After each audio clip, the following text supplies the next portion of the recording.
Montessori മെത്തേഡിൽ കുട്ടികൾക്ക് നമ്മൾ ഒരുപാട് നേരത്തെ തന്നെ കത്രിക പ്രാക്ടീസ് ചെയ്യാനായിട്ട് കൊടുക്കുന്നുണ്ട്. അതൊരു ലൈഫ് സ്റ്റൈൽ ആക്ടിവിറ്റിയാണ്. അതോടൊപ്പം തന്നെ കുട്ടികളുടെ കൈയുടെ മസിൽസ് ഡെവലപ്പ് ചെയ്യാനും ഇത് ഒരുപാട് ഹെൽപ്പ് ചെയ്യുന്ന ഒരു കാര്യമാണ്. അങ്ങനെ കത്രിക വെച്ചിട്ട് കൊടുക്കാവുന്ന ഒരു ആക്ടിവിറ്റിയാണ്. നമുക്കിങ്ങനെ ചെറിയ പേപ്പേഴ്സ് സ്ട്രിപ്സ് പോലെ കട്ട് ചെയ്തെടുത്തിട്ട് അതിൽ ഒന്നുകിൽ സ്ട്രൈറ്റ് ലൈൻ, അതല്ലെങ്കിൽ സിക്സാഗ്, അതല്ലെങ്കിൽ ഒരു കർവ് ഷേപ്പൊക്കെ വരച്ച് കൊടുത്തിട്ട് കുട്ടികൾക്കത് കട്ട് ചെയ്യാനായിട്ട് കൊടുക്കാം. അതായത് നമ്മൾ ആ വരച്ച വരയിൽ കൂടെ തന്നെ കുട്ടികളത് കട്ട് ചെയ്തെടുക്കണം. അപ്പോൾ ഇങ്ങനെ കത്രിക കൊടുക്കുമ്പോൾ നമുക്ക് പ്ലാസ്റ്റിക്കിൻ്റെ കത്രിക വാങ്ങിക്കാനായിട്ട് കിട്ടും. അതല്ലാന്നുണ്ടെങ്കിൽ വളരെ മൂർച്ച കുറഞ്ഞിട്ടുള്ള കത്രിക വേണം നമ്മൾ കുട്ടികൾക്ക് കൊടുക്കാനായിട്ട്. എപ്പോഴും നമ്മുടെ ഒരു സൂപ്പർവിഷൻ വേണം നമ്മൾ ഇങ്ങനത്തെ ആക്ടിവിറ്റീസ് കുട്ടികളെ കൊണ്ട് ചെയ്യിപ്പിക്കാനായിട്ട്. ഇവിടെ കുട്ടികളുടെ കോൺസെൻട്രേഷൻ നല്ല രീതിയിൽ ഇമ്പ്രൂവ് ആവുന്നുണ്ട്. അതായത് ഈ ഒരു ലൈനിൽ കൂടെ തന്നെ ഇത് കട്ട് ചെയ്യണം എന്നുള്ളൊരു തോട്ട് കുട്ടികൾക്ക് കിട്ടുന്നുണ്ട്.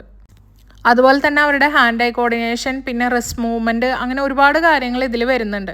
അതുപോലെ തന്നെയാണ് ഇത് നമുക്കൊരു ലൈഫ് സ്കിൽ ആക്ടിവിറ്റി കൂടിയാണ്. അതായത് നമ്മൾ ഡെയിലി യൂസ് ചെയ്യുന്ന ഒരു കാര്യമാണ് കത്രിക അല്ലെങ്കിൽ കത്തി അങ്ങനത്തെ സംഭവങ്ങൾ. അപ്പോൾ അത് കുട്ടികൾ നല്ലോണം നേരത്തെ തന്നെ പഠിക്കുക എന്ന് പറയുന്നതും നമുക്ക് വളരെ ഇമ്പോർട്ടൻ്റ് ആയിട്ടുള്ള ഒരു കാര്യം തന്നെയാണ്.